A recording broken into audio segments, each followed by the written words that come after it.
Hey, it's her again.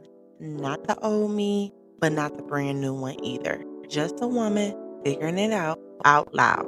This is It's Her Again with Ebony Shantae, where we talk love, life, and all the mess in between. If you're healing, growing, manifesting, or minding your business, go ahead and pull up a chair. And child, let's talk about it. Hey, and welcome back to another episode of It's Her Again. I'm your host, Ebony Shantae, and before we get into this, I need for us to be honest with ourselves. Have you ever gone back to someone knowing exactly how the story was going to end? Like, you already knew the plot, the arguments, the disappointment, the apologies that didn't change anything, but you still went back? Yeah, that's what we're going to be talking about today. We're going to be talking about why we keep spinning the block even when we know better. Why do we go back to people that hurt us? Why do we romanticize struggling? And why does peace feel boring when chaos raised us? And if this episode steps on your toes a little bit, just know I'm sitting right there with you because I've done it more than once. Now, let's be honest. Most of us don't go back because we're dumb. We go back because it feels familiar. That kind of love that's loud, emotional, highs real high, lows real low, the we fight hard but love harder type. That wasn't passion, babe. That was survival mode. And when healthy love finally shows up for us, it's quiet, it's consistent, and it's safe. And then suddenly you like, this feels weird. That's the part no one warns you about. Let me tell you something people don't say enough. Your body gets attached before your logic does. That tight feeling in your chest, that anxious excitement, the nervous anticipation, you thought that was love, but that was just your nervous system just responding to what it recognized. Familiar love lives in the body, healthy love lives in the mind and the heart. And when your body been trained on chaos, peace will often feel foreign. Now, familiar love is not the same as real love. Familiar love looks like confusion, anxiety, it's waiting on text, over explaining your feelings, feeling like you gotta earn affection. It keeps you on edge. You never really fully relax. You're always bracing for the next mood swing, the next argument, the next disappearance.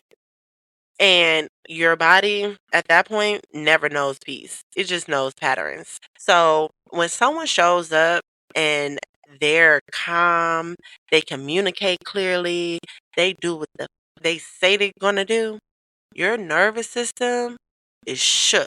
It'd be like, where the drama? Because chaos was home for us at one point.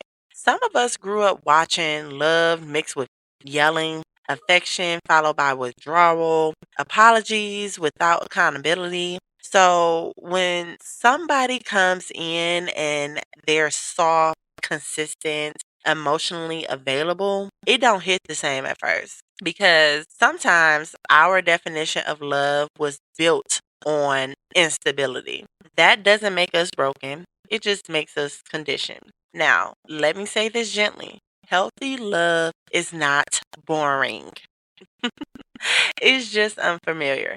There's no guessing, no chasing, no proving your worth.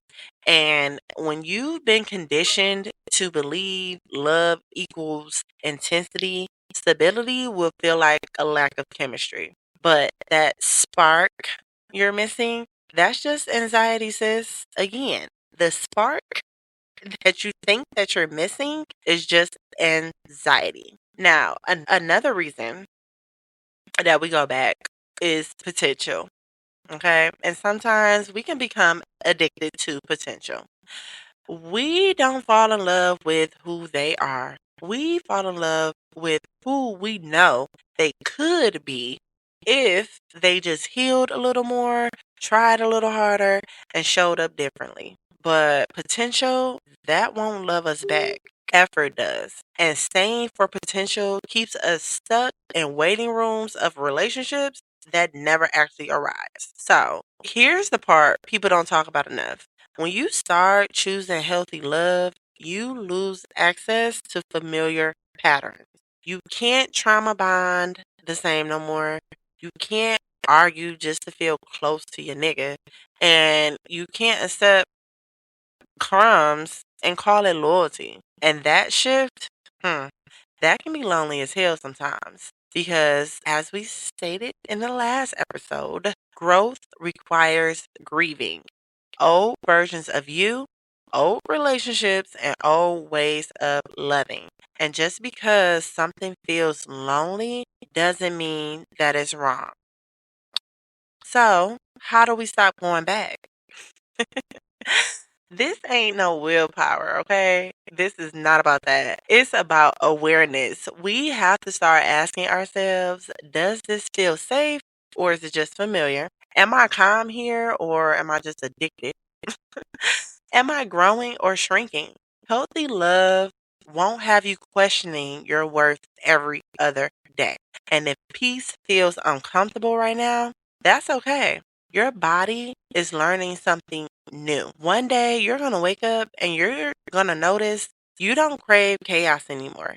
You don't explain yourself as much and you don't miss what hurts you the same way. And it won't be loud, it'll just be quiet. Now, if you're in between right now, not who you were, but not fully healed yet, give yourself some grace. You are not weak for missing familiar love. You're actually strong for choosing different, and that's a flex. It takes time. So, if you're in a season where you miss someone you outgrew, you're tempted to go back to someone, or you're currently craving what hurt you, pause. You're not weak, you're unlearning. And one day, that quiet love, it's gonna feel like home. If this episode hits, that's not an accident, babe. Sit with it, journal it. Don't rush the lesson. And remember, peace doesn't shout, it whispers. So if you're healing in silence right now, just know I see you. And make sure you follow It's Her Again. Leave a review, talk shit in the comments, and share this with someone who keeps confusing intensity with intimacy. Until next time, choose peace even when it feels unfamiliar. It's Her Again.